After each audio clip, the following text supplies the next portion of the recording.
Hier, les Roumains ont voté pour leur président et le vainqueur est... Bonjour la belle jeunesse, c'est Maxime Bourgeois et je vais décrypter avec vous cette actualité. Alors oui, j'ai changé un peu le décor. Nous voici aux derniers épisodes des élections présidentielles roumaines et nous allons essayer de comprendre un petit peu les difficultés de la particratie. Le vainqueur des présidentielles roumaines est Nicoșu Urdan, qui est le maire de Bucarest, la capitale de la Roumanie. Il a remporté les élections avec 54% contre son concurrent, George Simion, qui a tout de même fait un excellent score avec plus de 46% des voix. Le taux de participation fut assez important avec plus de 65% des gens qui se sont rendus aux urnes, alors qu'il n'était que 53% lors du premier tour. Le vainqueur est donc pro-européen et le perdant, qui est dit anti-européen, a été évincé donc des élections. Nous nous souvenons qu'en novembre 2024, lors du premier tour, Georgescu avait été évincé des élections et que cela évidemment a amené un doute sur l'intégrité de ces élections, mais au final le peuple roumain a décidé de mettre un pro-européen au pouvoir. Alors même si George Simion est perdant, il a quand même fait 46% des voix, ce qui est même minoritaire,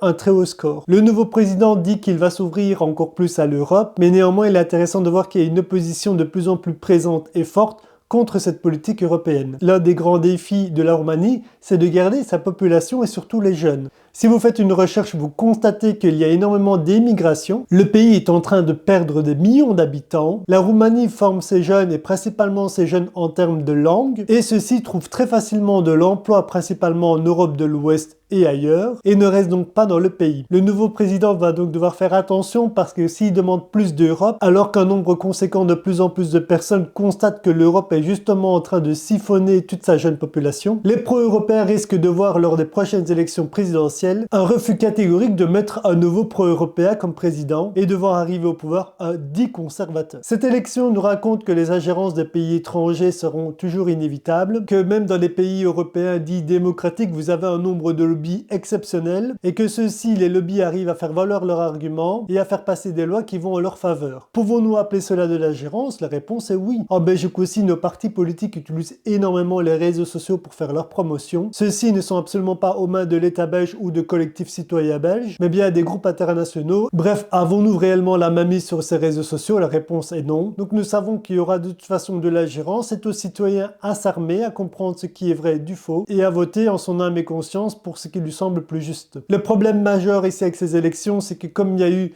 une cassure en novembre 2024 avec le refus de la participation de Georgescu, cela a fortement faussé les élections et mis en place une méfiance assez importante de la population. Alors certes, le camp européen a gagné, mais la question à se poser, c'est de savoir pendant combien de temps est-ce qu'on va pouvoir mettre à l'écart les candidats qui ne sont pas pro-européens. Ces élections ont démontré qu'il y a une grande partie de la population roumaine qui désire qu'on change de politique par rapport à l'Union européenne, qu'on se préoccupe un peu plus de son pays et des jeunes qui s'en vont en masse, et que le discours pro-européen de Nicoșu pourrait se retourner contre lui à un moment donné. Nous verrons tout ça dans quelques années, quelles ont été les politiques menées et on pourra faire une comparaison avec le aujourd'hui. Voilà qui clôture des élections roumaines qui ont été faites en douleur, ce qui montre que la particratie a d'énormes lacunes et que le tirage au sort reste le moyen le plus démocratique pour élire son président. Pas de parti, pas de corruption, pas d'ingérence étrangère, c'est simplement le sort qui décide de qui va être le Premier ministre ou le président. Je vous laisse pour une autre question d'actualité. À plus, bye bye.